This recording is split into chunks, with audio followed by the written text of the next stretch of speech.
but under the current, what's out there on the market, I think that the most popular phone to jailbreak is the iPhone, and the apps restrictions are really about the iPhone App Store, and so that's going to be the platform that people are going to be interested in jailbreaking. So one question people ask me is like, well, what about the iPad? It's built basically the same way. Does that thing work? Does the exemption work for that? And the answer to that's going to unfortunately be no.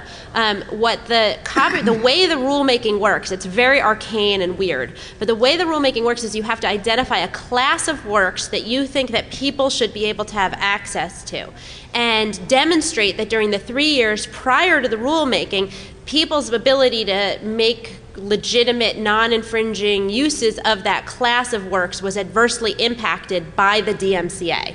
So the iPad didn't exist back when we filed for the DMCA exemptions, and the class of works that we identified was the firmware on the mobile handset.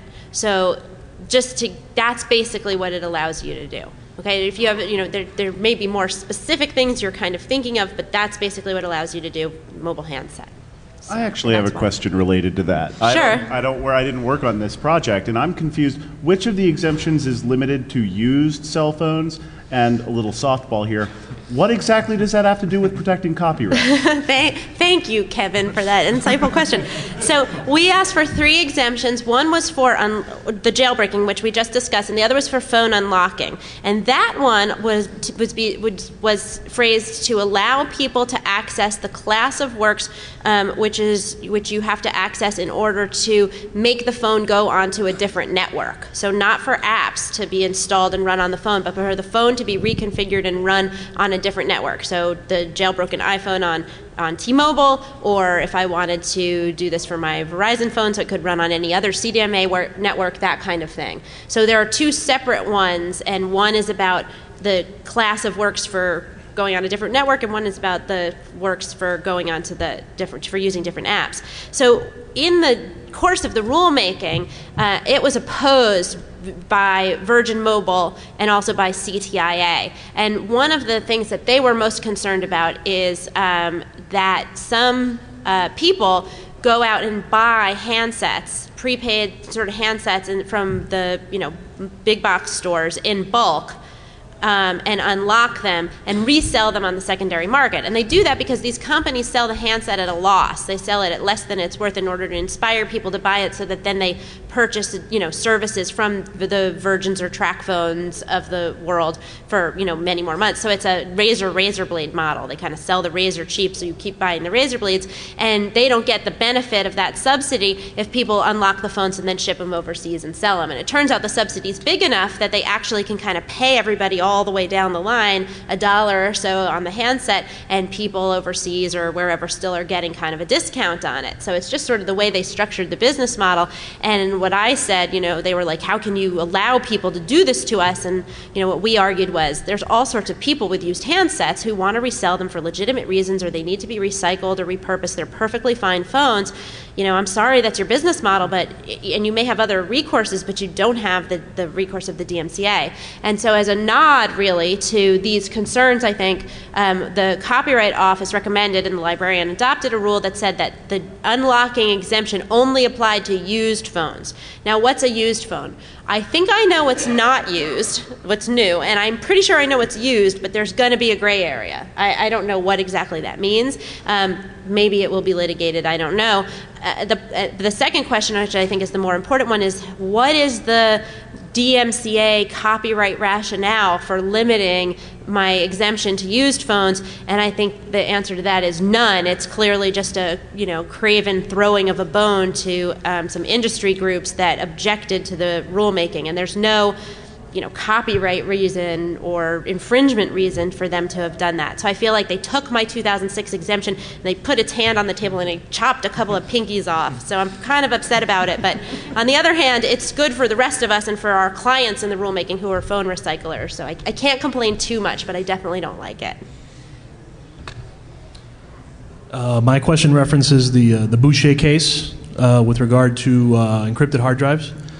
At least as far as the last I heard in regards to the case, as the prosecutors weren't able to compel Mr. Boucher to produce the password, he was compelled to produce the unencrypted contents of the hard drive, or at least that's as far as I had heard, a ruling where rather than hand over the password so that investigators could unencrypt the hard drive's contents, he was ordered, I suppose, by the judge or instructed to produce the contents, the unencrypted contents of the drive. So rather than give up the information, rather than give up his password, he had to give up the information they wanted.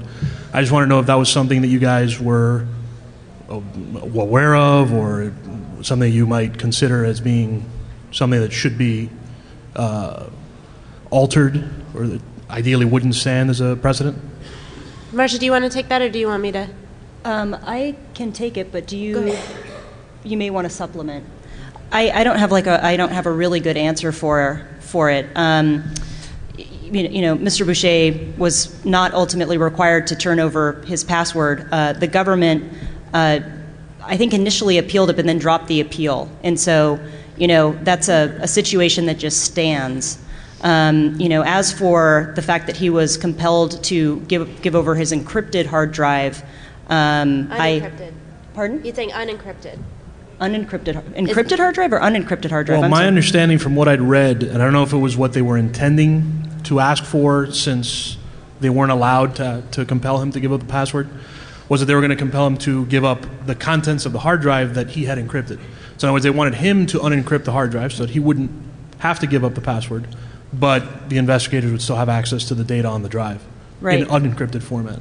Actually, I'm not familiar with that. Are you, Jennifer? Or? A little bit, yeah. I don't remember exactly in the facts of this particular case, but it makes a lot of sense under the law, right? So there's two issues here. One is the Fifth Amendment right against self-incrimination, and the other is the Fourth Amendment right against unreasonable searches and seizures. And the Fifth Amendment problem with the password is this compelled disclosure of the password and what that tells you about the case, which is that this person has control over this data. And so the courts, because of our Fifth Amendment, are grappling with how to deal with that problem. In the Boucher case, they said, well, we're not going to force him to turn it over because we think it implicates the Fifth Amendment. So then the question is, okay, a workaround, what can we do to get access to this data without having this Fifth Amendment problem? Now, government has all sorts of ability to get access to information, and the Fourth Amendment is one of them, and there's also other kinds of things like discovery and subpoenas and those sorts of things. So what seems here is to say, okay, instead of forcing you to turn over this piece of information, we're going to force you to turn over the actual underlying data. We could do this by getting a search warrant to search your house, right? We could get a search warrant and go in your house and seize the unencrypted data if we wanted to. Or if you're a defendant in the case, we can serve discovery subpoenas on you, and we can make you as the defendant turn over stuff that you have in your custody and control, just like you would have to do in any other kind of civil case. So does that violate the Fourth Amendment? If you comply with, if the process complies with the Fourth Amendment, you're cool. You got a search warrant, or there's a subpoena to you for you to disclose it, and there's no privilege or anything there. There's not a lot that the defendant really necessarily can do at that point, because neither of those things apply. One nice feature of getting a subpoena for the information is that you can raise objections. You can move to quash the subpoena. You can say, oh, well, some of this information is attorney-client privilege, or some of this is doctor-patient privilege and such. So you can assert objections to discovery in a manner that you can't really in a warrant context, because they're just seizing it and they're just doing it. And so this creates the possibility for a court to rule, okay, these particular items are off limits because they're attorney-client privilege or such. So in that sense, it gives you a little bit more of an opportunity to assert your rights. A trade secret or whatever. So it is a more privacy-friendly way to go about it, exactly because you have a notice and opportunity to be heard prior to the deprivation of your privacy right. So I guess that kind of answers your question about whether we're planning to do anything about it. It fits well within the traditional Fourth Amendment way that you can get information from a criminal defendant. So thanks for your question. Hi. What would you consider the ratio of cases you're able to accept to cases you're not able to accept due to resources? Eva? I probably see a dozen cases a day. And of those dozen cases, I probably send 8 or 9 of them to other organizations, or they're not real issues, or they're people who think that they have microchips implanted in their jaw by the government. In which case we can't help them. We have surgeons that we send them to for that. We have not yet started the cooperating surgeons mailing list. I talk to the attorneys here, and I usually dig up maybe 2 or 3 cases a quarter that we take on ourselves that wind up in litigation, and then probably about 6 or 7 cases a week that go out to our list of cooperating attorneys for a referral, and 2 or 3 that get private referrals. So a very, very small number of cases are actually taken on by the EFF, but a reasonably large number of people are helped that don't have chips embedded in their jaws. One of the things I think people don't necessarily realize about the EFF is we really have like 9 or 10 lawyers. I think people think of us as being a lot bigger than we really are, but we're really, we're not, in terms of our U.S. lawyers, not our international team, we're not that big. So. Most of us are here. I don't know what they're doing back at home. Actually, all of last week, we were almost entirely out of lawyers, and I was forced to tell some people who had reasonably interesting cases that, no, we can't comment, we can't help you. All of our attorneys are out of the office. What happened? Legal team retreat. Yeah. Thank you. My name's Randolph Morris. I'm one of the defendants in the high-tech hustler case, the #1 hacker. I just wanted to, this is more of a testimonial than a question. I just wanted to thank all of you for the article you did, and Eva especially for communicating. It took me to need you guys in order to become a member, and I hope that it doesn't take more from people to have to be affected in order to become members as well. Thank you very much. That's kind of you.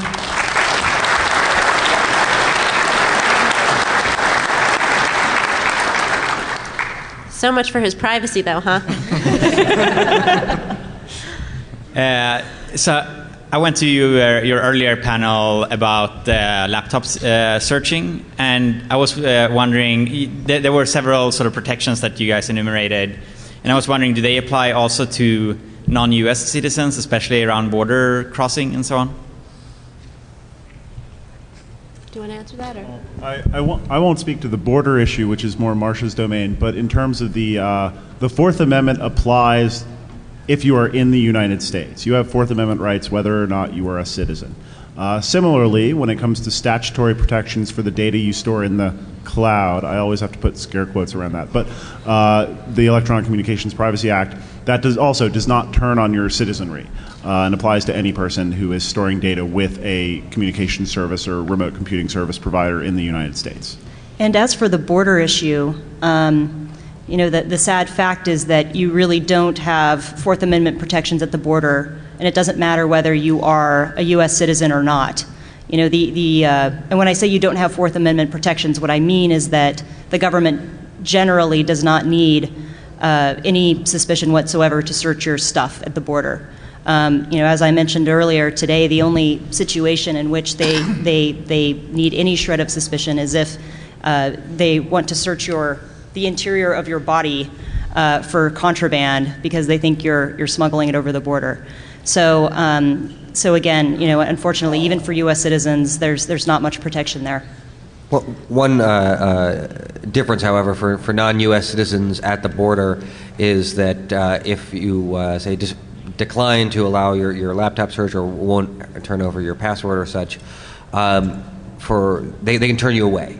Customs and Border Patrol has a tremendous amount of latitude in deciding whether to allow somebody into the country, and so that gives them an additional tool to try and put the pressure on somebody at the border to cooperate with them, or on pain of being forced to turn around and go back to where they came from.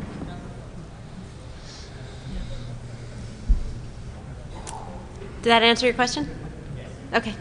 Next, I also have a follow-on to the laptop conversation, and somebody made mention of, forensic